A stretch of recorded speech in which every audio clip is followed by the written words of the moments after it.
RCB ವಿಜಯೋತ್ಸವ ವೇಳೆ ಬೆಂಗಳೂರಿನ ಚಿನ್ನಸ್ವಾಮಿ ಸ್ಟೇಡಿಯಂ ಬಳಿ ಸಂಭವಿಸಿದ ಕಾಲ್ತುಳಿತ ಪ್ರಕರಣ ಸಂಬಂಧ ನಿವೃತ್ತ ನ್ಯಾಯಮೂರ್ತಿ ಮೈಕಲ್ ಡಿ ಕುನಾ ಸರ್ಕಾರಕ್ಕೆ ವರದಿಯನ್ನು ಕೊಟ್ಟಿದ್ದಾರೆ.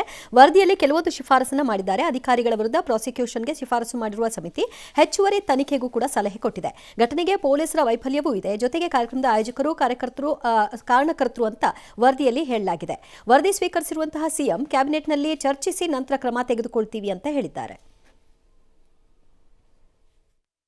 ಮೈಕೆಲ್ ಕುನಾ ನಿವೃತ್ತ ನಮ್ಮ ಹೈಕೋರ್ಟ್ನ ನ್ಯಾಯಾಧೀಶರು ಅವರು ಕಾಲ್ತುಳಿತದಿಂದ 11 ಜನ ಸತ್ತಿದ್ರಲ್ಲ, ಅದ್ರ ಬಗ್ಗೆ ಇವತ್ತು ವರದಿಯನ್ನು ಕೊಟ್ಟಿದ್ದಾರೆ. 2 ವಾಲ್ಯೂಮ್ಗಳಲ್ಲಿ ಕೊಟ್ಟಿದ್ದಾರೆ. ನಾನು ಪೂರ್ಣ ಓದಕ್ಕಾಗಿಲ್ಲ. 17ನೇ ತಾರೀಕು ಕ್ಯಾಬಿನೆಟ್ನಲ್ಲಿ ಚರ್ಚೆ ಮಾಡಿ ತೀರ್ಮಾನ ತಗೊಳ್ತೀವಿ. ಇದು ಕೋರ್ಟಲ್ಲಿರೋದ್ರಿಂದ ಇವ್ರು ಏನು ಮಾಡ್ಬೋದು ಸರ್? ಅಲ್ಲ, ಇದು ಎನ್ಕ್ವೈರಿ ಕಮಿಟಿ ಜುಡಿಷಿಯಲ್ ಎನ್ಕ್ವೈರಿ ಮಾಡಿದ್ದರಿಂದ ಅದರ ಆಧಾರದ ಮೇಲೆ ಬೇಕಾದ್ರೆ ಅವರು ಫ್ರೇಮ್ ಅಪ್ ಮಾಡಿಬಿಟ್ಟು ಹೊಸದಾಗಿ FIR ಮಾಡ್ಕೋಬೇಕು ಮತ್ತು ಕೇಸ್ ತನಿಖೆ ಮಾಡಿಸ್ಬೇಕು. ಈ ಮೈಕೆಲ್ ಡಿ ಕುನ್ನಾ ಹೇಳಿದ್ರ ಮೇಲೇ ಏನೋ ಮಾಡ್ಬಿಡೋಕ್ಕಾಗತ್ತೆ ನಾಳೆ ಬೆಳಗ್ಗೆ ಅಂತಿಲ್ಲ. ಅದರ ಆಧಾರದ ಮೇಲೆ ಮತ್ತೆ ನ್ಯಾಯಾಲಯದ ಕ್ರಮಗಳನ್ನು ಮುಂದುವರಿಸ್ಬೋದು ಬೇಕಿದ್ದರೆ ನಂಗೆ ಗೊತ್ತಿಲ್ಲ. ಇಲ್ಲಿವರೆಗೂ ಆಗಿರೋದು ನನಗೆ ಗೊತ್ತಿಲ್ಲ ಆ ಥರದ್ದೆಲ್ಲ. ಮತ್ತು ಈ ವರದಿನಲ್ಲಿ ಏನಿದೆ ಅನ್ನೋ ಕ್ಯೂರಿಯಾಸಿಟಿ ನನಗೂ ಇದೆ. ಯಾಕೆಂದರೆ ಆಫೀಸರ್ಸ್ ಮೇಲೆ ಆರ್ ಸಿ ಬಿ ಯಾರ ಮೇಲೆ ತಕ್ಬಿಟ್ಟೋಗ್ಬಿಟ್ರೆ ಇದಕ್ಕೆ ಒತ್ತಡ ಹಾಕಿಸಿ ಬಾವುಟ ಬೀಸಿ ಫೋಟೋ ತೆಗಿಸ್ಕೊಂಡಿದ್ದು ರಾಜಕಾರಣಿಗಳ ಹಣೆ ಬರಹ ಏನು? ಆಫೀಸರ್ ಅಂದರೆ ಬರೀ ಪೊಲೀಸೇ ಯಾಕಾಗಬೇಕು?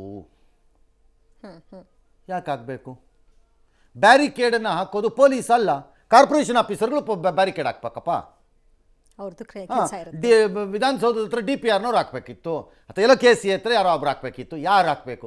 ಹಾಗಾಗಿ ನನಗೂ ಕ್ಯೂರಿಯಾಸಿಟಿ ಇದೆ, ಯಾರನ್ನ ತಂದಿದ್ದಾರೆ ಅಥವಾ ತಂದಿಲ್ಲ. ಇಂಪಾರ್ಟೆಂಟ್ ಆಗುತ್ತೆ. ಹೌದು ಅಲ್ವೇ? ಕಾಯೋಣ. ಚೀಫ್ ಮಿನಿಸ್ಟ್ರೇ ರೆಸ್ಪಾನ್ಸಿಬಲ್ಲ. ಚೀಫ್ ಮಿನಿಸ್ಟರ್ದು ಪೊಲಿಟಿಕಲ್ ಸೆಕ್ರೆಟರಿನ ಸ್ಯಾಕ್ ಮಾಡಿದ್ದೀರಿ. ಈಗ ಹಂಗಾರೆ ಅವ್ರು ರೆಸ್ಪಾನ್ಸಿಬಲ್ಲ. ಅವ್ರನ್ನ ಯಾಕೆ ಸ್ಯಾಕ್ ಮಾಡಿದ್ರಿ? ಏನಕ್ಕೆ ಸ್ಯಾಕ್ ಮಾಡಿದ್ರಿ? ಅವ್ರನ್ನ ವಜಾ ಮಾಡಿದ್ರಲ್ಲಪ್ಪ, ಯಾಕೆ ಮಾಡಿದ್ರಿ? ವೈ?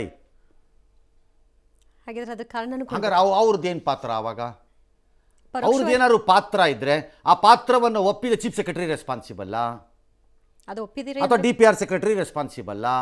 ಯಾರಿಗೋ ನೀವು ಕ್ಲೀನ್ ಚೀಟ್ ಕೊಟ್ಕೊಂಡು ಕೂತ್ರಲ್ಲ ಯಾರ ಮೇಡಮ್ ಒಬ್ಬರಿಗೆ, ಆಕೆ ರೆಸ್ಪಾನ್ಸಿಬಲ್ಲ. ಯಾರು ಅಂತ ಗೊತ್ತಾಗಬೇಕಲ್ಲ. ಅಥವಾ ಯಾರೂ ಇಲ್ಲ, ಬಂದ ಮಹಾಮೂರ್ಖರಾದ ಜನರೇ ರೆಸ್ಪಾನ್ಸಿಬಲ್ಲ. ಕೊನೆಗೆ ಜನರ ಮೇಲೆ ಹಾಕೋದು ಗೊತ್ತಿಲ್ಲ. ತಿಳ್ಕೊಳ್ಳೋಣ, ಬರಲಿ. ಹೌದು. ಹಾಂ.